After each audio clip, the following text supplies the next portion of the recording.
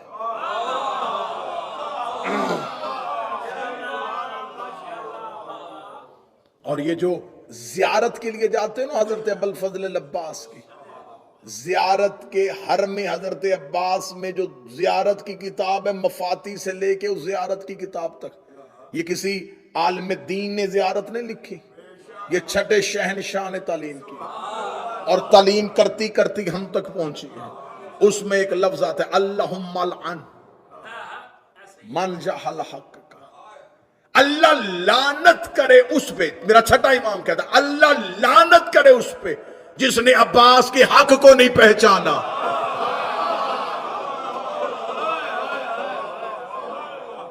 یہ جملہ میرے چھٹے امام کا.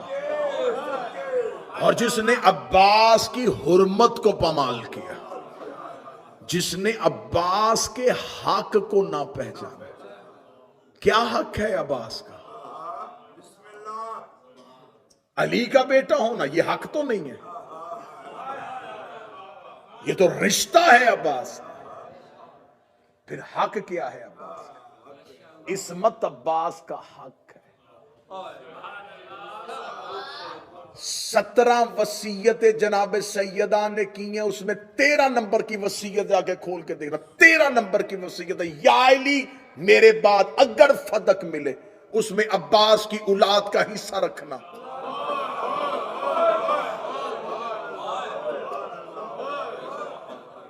فدق میراث سیدہ ہے, فدق وراثت علی نہیں ہے, میراث سیدہ. سیدہ نے عباس کو اپنا بیٹا. اب میں ایک لمحے کے لیے وقت تو بیت گیا, ورنہ حضرت عباس ابھی تو شروع ہوا تھا. عباس عربوں میں 40 قبائل, پھر اس کے بعد جتنے بھی قبیلے بنے ان 40 قبیلوں کی شاخیں. یہ 40 اصل ہیں عرب کے, پھر اس کے بعد چھوٹی چھوٹی شاخیں پھیلتی پھیلتی پھیلتی عرب کے بہت سے قبائل بن گئے. اصل عرب کے 40 قبیلے تھے. ان میں سے ایک قبیلہ ہے بنی حوازن. بنی حوازن کا بنی ہاشم کے ساتھ اتنا گہرا تعلق ہے کہ اسلام آنے سے پہلے بھی بنی حوازن بت پرستی نہیں کرتے تھے.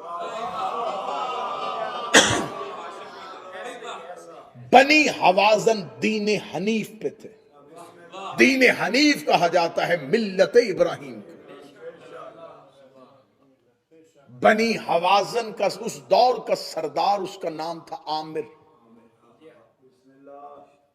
اور مکہ میں بنی ہاشم کے سردار کا نام تھا ابو طالب.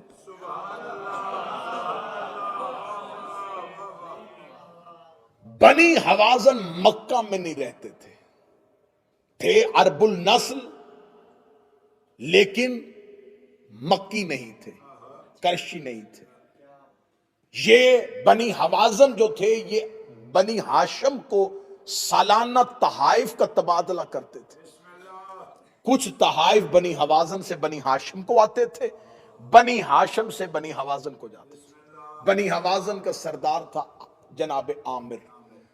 رسالت مآب کی ظاہری حیات طیبہ تھی 29 سال، ابھی اعلان نبوت نہیں، ابھی اعلان نبوت کو 11 سال باقی، نبی تھے اعلان نہیں کیا تھا۔ بنی حوازن کے سردار عامر نے اپنے غلاموں کے ذریعے کچھ قیمتی تحائف مکے بھیجے۔ غلاموں نے آ کے حضرت ابو طالب کی خدمت میں پیش کی۔ حضرت ابو طالب نے کہا میں اس وقت تک قبول نہیں کروں گا جب تک محمد نہ آ جائے۔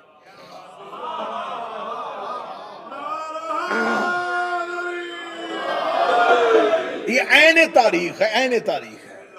رسالت مآب کو بلایا گیا۔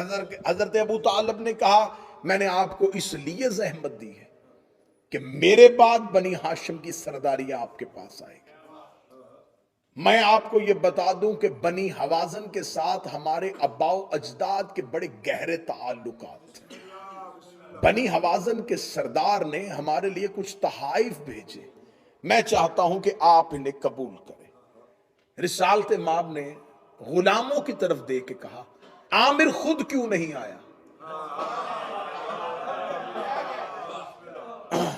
غلام نے کہا وہ بالکل آنا چاہتے تھے اور آنے کے لیے تیار تھے۔ عین سفر کے وقت ان کی طبیعت بگڑ گئی، حالت خراب ہو گئی، لہٰذا سفر ان کے لیے مناسب نہیں تھا، لیکن وہ ارادہ کر چکے تھے، لہٰذا انہوں نے غلاموں کو کہا کہ تم تحائف لے کے جائے۔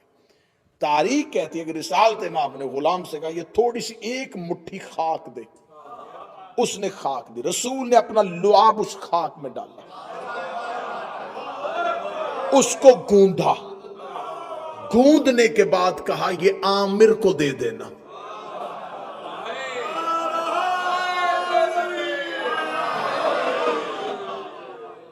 اس عامر کے پڑ نواسے کا نام عباس ہے۔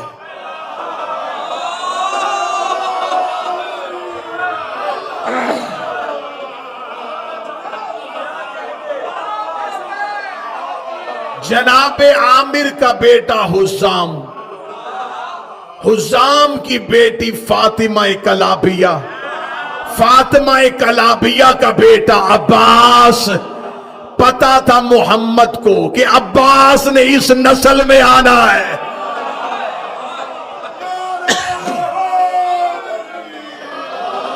چلو چلتے چلتے رسول کے لعاب کا اثر سن لو۔ یہ نہ سمجھنا کہ لعاب پیغمبر کوئی معمولی چیز۔ مدینے کے منبر پہ بیٹھے ہوئے علی نے اعلان سلونی کیا، اعلان سلونی کیا، پیچھے سے کہ یہودی اٹھا، اس نے کہا یا علی ہر سوال کا جواب فوراً، ہر سوال کا جواب فوراً، نہ سوچتا ہے فوراً جواب دیتا۔ کہاں سے پڑھے یہ سارے جواب؟ کس نے سکھائے ہیں تجھے؟ اب علی چاہتے تو بتا دیتے میں امام ہوں، میں ولی مطلق ہوں، میں اللہ کا نمائندہ ہوں، لیکن علی کو پتا تھا یہ یہودی ہے۔ ڈائریکٹ میں نے اپنے تک نہیں لے کے آنا، پہلے نبی منوانا ہے۔ امیر المومنین نے سینے پہ آئے گا حاضر صفت العلم، حاضر لعاب رسول اللہ۔ یہ جو علی کے سینے میں علم ہے، یہ رسول کے لعاب چوسنے کا اثر ہے۔ اور جاؤ جا کے علماء تفاسیر و تاریخ سے پوچھو، حسن اور حسین سیدہ کے بیٹے، لیکن ان کی غذا کیا تھی؟ زبان رسالت۔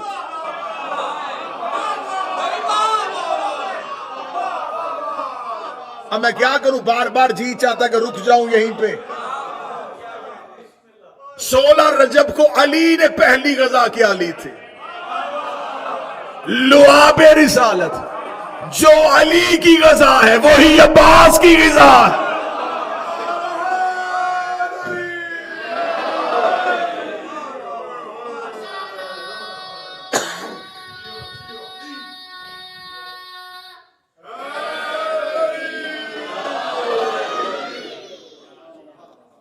یہ لہو ہوتا ہے، جو خوراک کھاؤ خوراک سے لہو بنتا ہے، اس لیے کہتے ہیں علی کی محبت لہو میں ہے۔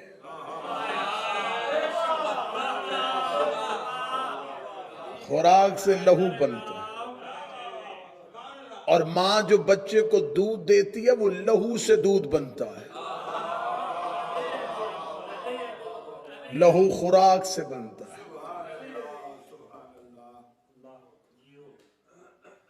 حضرت عباس کے جناب عامر کو اللہ نے بیٹا حزام کی زوجہ سمامہ بنت سہیل، میں عباس کی نانی پڑھ رہا ہوں،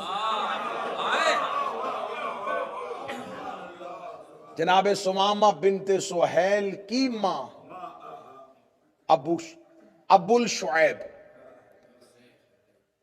اس کی ماں جناب آسیہ مخزومیہ، 9 عباس کی ماؤں کے شجرے تو میں منبر سے پڑھ دوں۔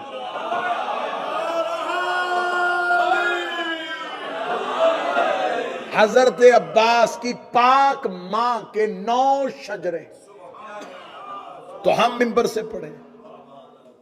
رہبر ہونا بھی ایسا ہی چاہیے، ماؤں کے شجرے بھی پڑھو تو شرمندگی نہ ہو۔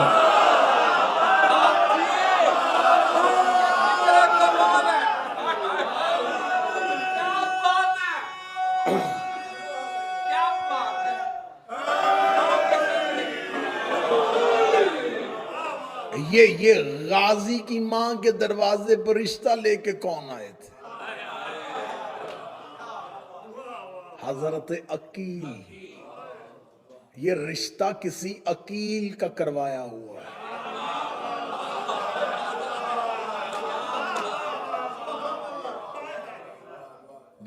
جناب عقیل رشتہ لے کے 7 وجوہات لکھی ہیں علماء نے حضرت عقیل کے رشتہ لے کے آنے،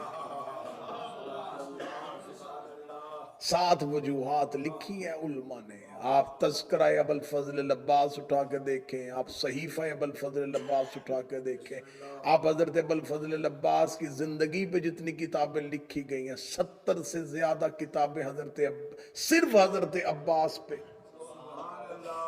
ایران اور عرب کے علماء نے صرف حضرت عباس پہ لکھ دی۔ حضرت عباس کے ماں کے دروازے پہ جو رشتہ لے کے آئے تھے وہ عقیل تھے۔ مولا علی نے کہا تھا مجھے شجاع ترین خاندان چاہیے۔ کیا کہنے علی، تو نے عباس کے پورے خاندان کی عزت بتا دی۔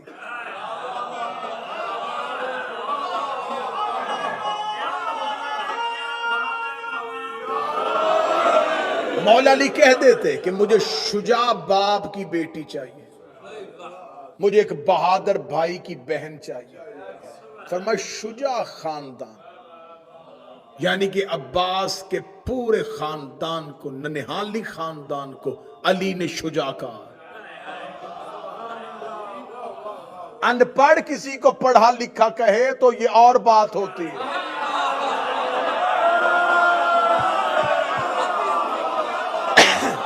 پڑھا لکھا کسی کو پڑھا لکھا کہتے ہیں۔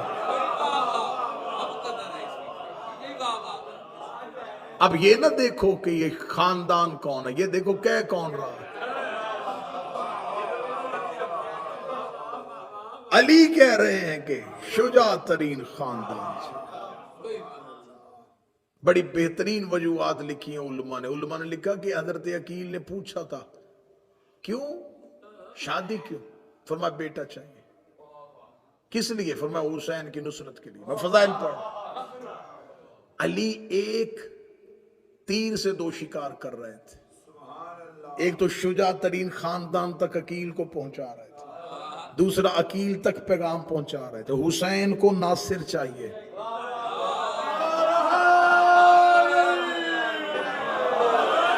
رائتی نمبر لینے کا میں کبھی بھی قائل نہیں رہا، رائت سے داد نہیں دینی، دل بنے تو پھر داد دینی ہے۔ علی نے عقیل کو بتایا حسین کو ناصر چاہیے۔ اب جب کہہ دیا کہ علی نے کہ حسین کو ناصر چاہیے، علی عباس پالتے رہے، عقیل مسلم کو پالتے رہے۔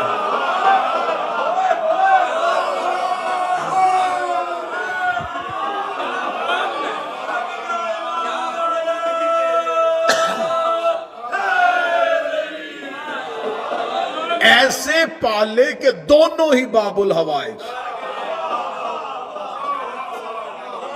حضرت مسلم بن عقیل باب الحوائج، حسین کا ناصر ہوتا ہی باب الحوائج۔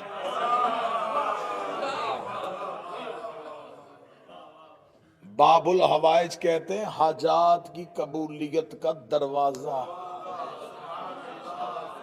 اور دروازہ ہمیشہ کسی گھر کا ہوتا ہے۔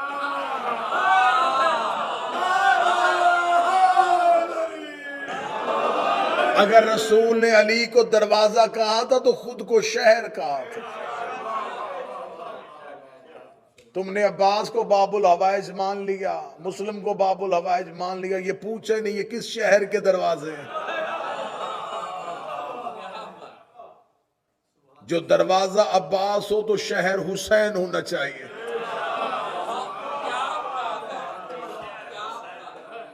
اگر یقین نہیں آتا تو کربلا چلے جاؤ، آج بھی شہر کے سامنے دروازہ ہے۔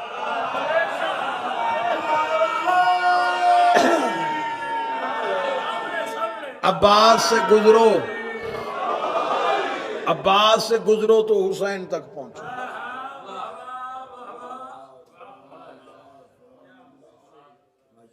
تہران میں ایک عالم دین نے تقریر کرتے، ایک روزہ خان تھے، انہوں نے ایک جملہ کہا، انہوں نے کہا اپنی زندگی میں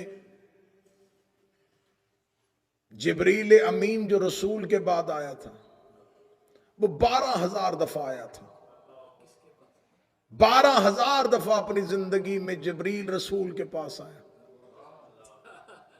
اور ساتھ ہی انہوں نے فوراً جملہ کہا کہ اگر رسول کے بعد 12,000 دفعہ آیا تو پھر علی کے پاس 24,000 دفعہ۔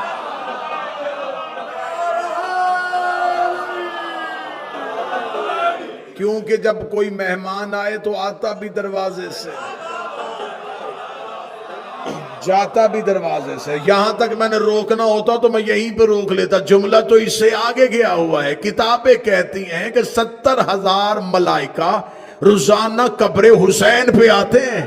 کامل زیارت سے لے کے پڑھ رہا ہوں، 70,000 ملائکہ روزانہ قبر حسین پہ آتے ہیں، اور جو ایک بار آتے ہیں پھر وہ دوسری بار نہیں آتے، ایک بار آتے اور پھر اللہ انہیں زندگی میں دوبارہ آنے کی اجازت نہیں دیتا۔ اگر 70,000 ملائکہ قبر حسین پہ آتے ہیں تو عباس کے پاس 2 بار آتے ہیں۔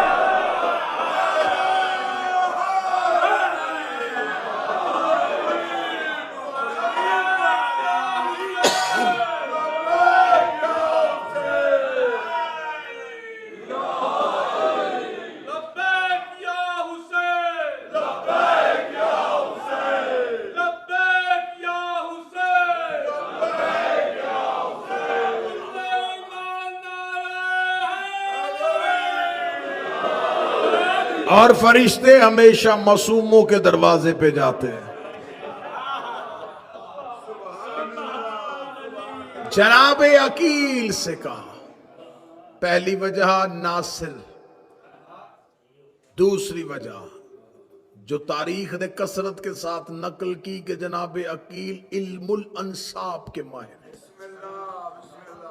یہ عربوں کے شجرے جانتے تھے۔ ابو طالب کا ویسے تو ہر بیٹا ہی شجرے جانتا ہے،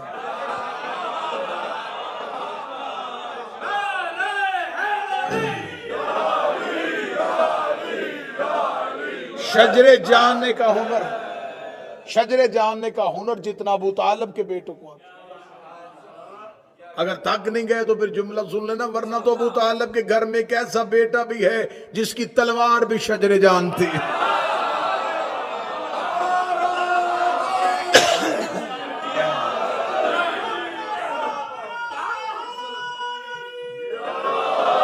لیکن علی کی تلوار میں اور عباس کی تلوار میں فرق تھا. میں نے پہلے کہا تھا کہ میرا سینہ اور گلا مجھے دونوں روک رہے, ورنہ ایک ایک جملہ ایسے پڑھنے کا ہے نہیں ہے جیسے میں ضائع کر رہا ہوں. علی اور عباس دونوں کی تلواروں میں ایک فرق تھا. علی کی تلوار گردن میں رک کے دیکھتی تھی, ساتویں پشت پہ بھی کوئی مومن ہوتا تھا چھوڑ دیتی تھی. عباس کی گردن پہ تلوار گردن پہ رک کے دیکھتی تھی, ساتویں پشت پہ بھی منکر ہوتا کاٹ دیتے تھے.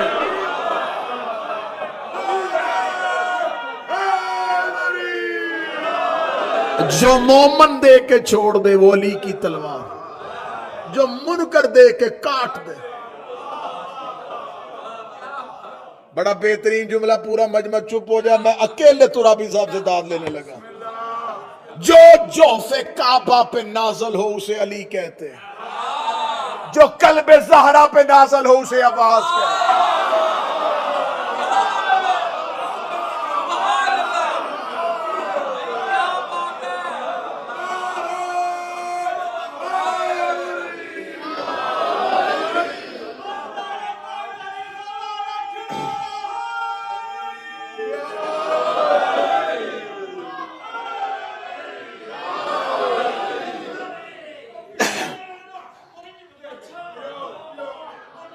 وہ سر بھی نہیں چک دے, کہتے ہاتھ نہیں چک دے, میں کہوں سر بھی نہیں چک دے.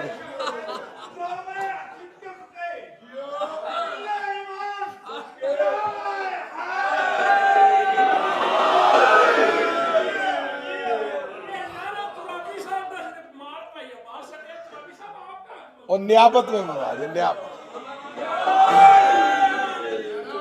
بس ایک ایک سے سنو. اللہم صل علی محمد. خمسے ہوں تو عباس, عشرے ہوں تو عباس پڑھا جائے, خاندان عباس پڑھا جائے, عباس کے ننہال پڑھے جائیں, عباس کا نانا پڑھا جائے, عباس کی ماں کی عزت پڑھے جائے, عباس کی نانی کے خواب پڑھے جائیں, عباس کے نانا کا خواب پڑھا جائے, حضرت عباس کی تلوار کی صفتیں پڑھی جائیں. ممبر کے خلاف پہ ہاتھ, اگر خطابت میں جملہ کہہ رہا ہوں تو غازی مجھے دوبارہ ممبر پہ آنے نہ دا. اشرے ہوں تو عباس کا اشل پڑھا جائے, اشل پڑھا جائے,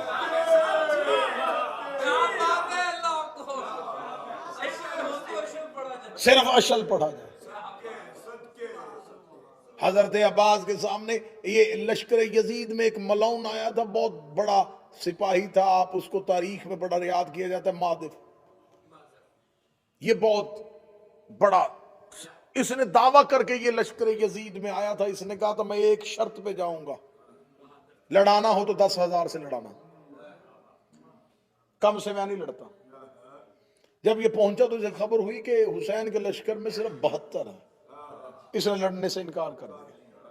اس نے کہا نا میرا عرب میں دعویٰ ادھورا رہ جائے گا. میرا دعویٰ ہے میں اس لشکر میں جاؤں گا, اس میدان میں جاؤں گا جہاں 10,000. 10,000 سے کم سے میں نہیں لڑتا. یہ بیٹھا ہوا تھا جب حضرت عباس میدان میں آئے.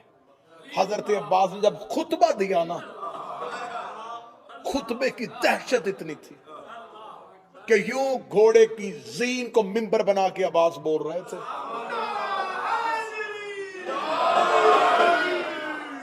اور 9 لاکھ میں سے ہر کوئی کہہ رہا تھا عباس مجھے دیکھ رہا ہے.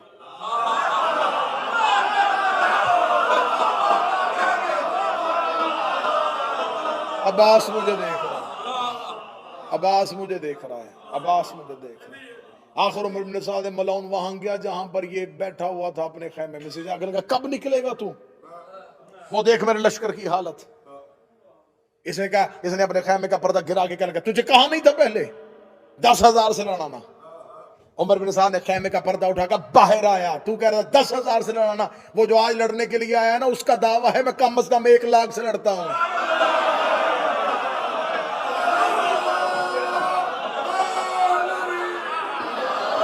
10,000 کہہ رہا, وہ سامنے جو آیا وہ کہتا میں 1 لاکھ سے لڑتا ہوں. اس نے یوں خیمے, کون آیا ہے؟ اس نے خیمے سے نکل کے یوں عباس کو دیکھا. عباس کے تیور پڑے, عباس کے گھوڑے کے ٹہلنے کا انداز دیکھا,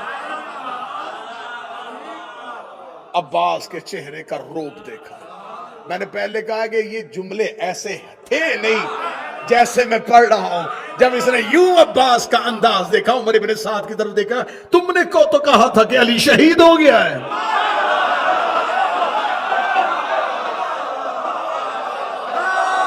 میں نے تو سنا تھا.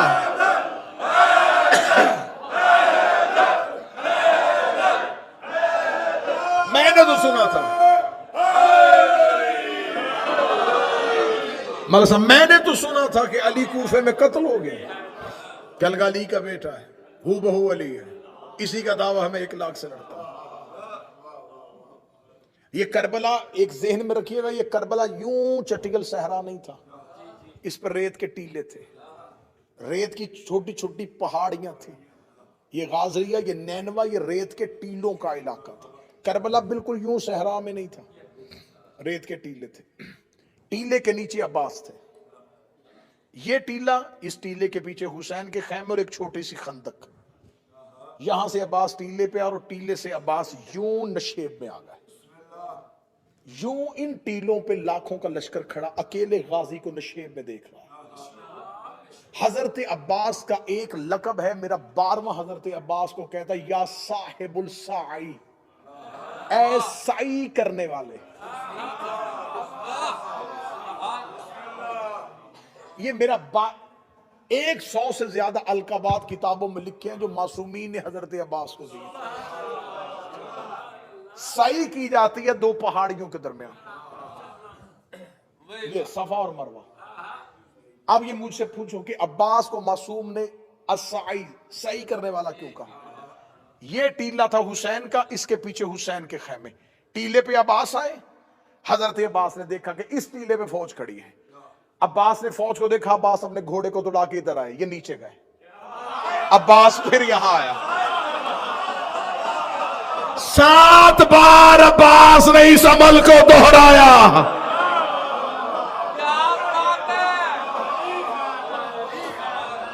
عباس ٹیلے سے اترتے,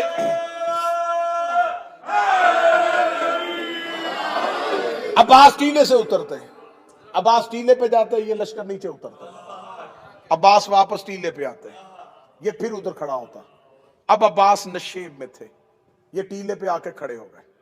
ٹیلے پہ کھڑے ہیں اور اکیلے عباس ان کو نشیب سے دیکھ رہے ہیں. اتنا دیکھنا تھا, یہاں انہوں نے کہا معرف کو کہ جلدی آ. وہ کھڑا ہے عباس, یہ اپنے گھوڑے پہ بیٹھا. اس نے اپنے نیزے کو اپنے ہاتھ میں لیا, ہاتھ میں لے کے عباس کے بدن کا نشانہ لگایا, اپنے گھوڑے کو ایڑ لگائی, گھوڑے کو دوڑایا. کتابیں کہتی ہیں عباس نشیب میں کھڑے تھے. حضرت عباس نے مالک کو آتے ہوئے دیکھا, پوری تیزی کے ساتھ یہ گھوڑا دوڑاتا آ رہا تھا. عباس نے پہلے تلوار نکالی تھی, جو ہی یہ دوڑا عباس کی طرف, عباس نے تلوار اپنے گھوڑے کی زین پہ بیٹھے ہوئے اپنے زانوں پہ رکھ لی. عباس نے گھوڑے کی لجاموں میں اپنے ہاتھ رکھ لیے. عباس یوں اپنے پاؤں ٹکا کے کھڑے ہو گئے. اب تلوار غازی کے ہاتھ میں نہیں ہے, تلوار ہے عباس کے زانوں پہ. یہ اپنے گھوڑے کو دوڑاتا ہوا عباس کی طرف آ رہا ہے. اب یہ نفسیاتی ایک انسان کا دماغ بند ہو جاتا ہے کہ وہ کسی کی طرف دوڑ رہا ہو اور وہ اپنی جگہ پہ کھڑا اس کو صرف دیکھ رہا ہو.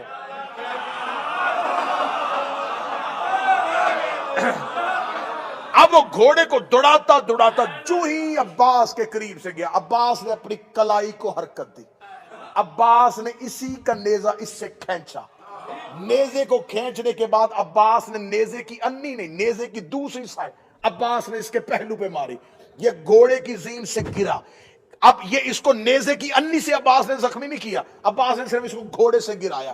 یہ گھوڑے سے گرایا, اس نے لشکر کی طرف اوپر دیکھا, شمر مجھے گھوڑا بیچ.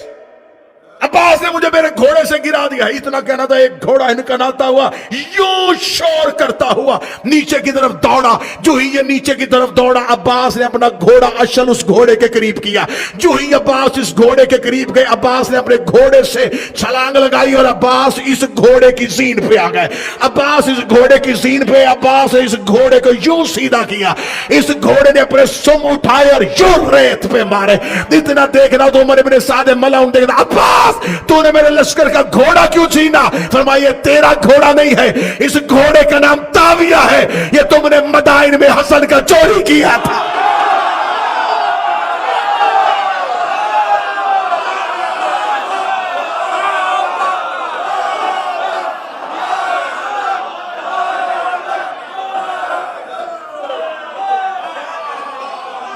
اس گھوڑے کا نام تاویہ۔